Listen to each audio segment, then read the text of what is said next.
আজ আমি উচ্চ মাধ্যমিক থার্ড সেমিস্টার সংস্কৃত যোগ ও কর্মসু কৌশলম পদ্যের ৮ নম্বর শ্লোক সম্বন্ধে আলোচনা করব। ইন্দ্রিয়াণি মনোর্বুদ্ধিরস্যাধিষ্ঠানমুচ্যতে।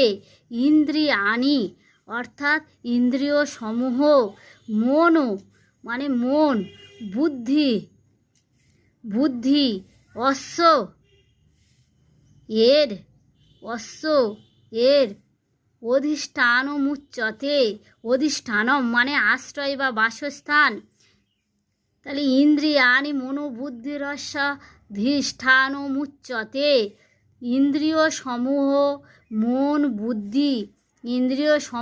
মন বুদ্ধি এগুলির মধ্যে কাম অধিষ্ঠিত থাকে।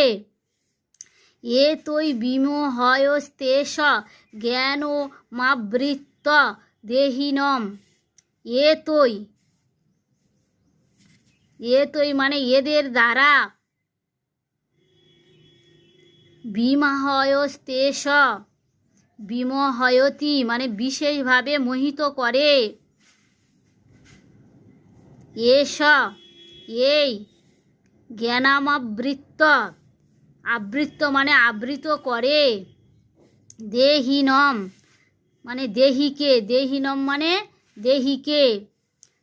এতৈ বিমোহয়স্তেষ জ্ঞানমাবৃত্য দেহিনম। এই ইন্দ্রিয় রূপ আশ্রয়গুলির দ্বারা কাম জ্ঞানকে আবৃত্ত করে, দেহিকে অর্থাৎ মনুষ্যদেহী জীবকে মোহগ্রস্ত করে তোলে। ইন্দ্রিয়াণি মনোবুদ্ধিরস্যাধিষ্ঠানমুচ্যতে। এতৈ বিমোহয়স্তেষ জ্ঞানমাবৃত্য দেহিনম।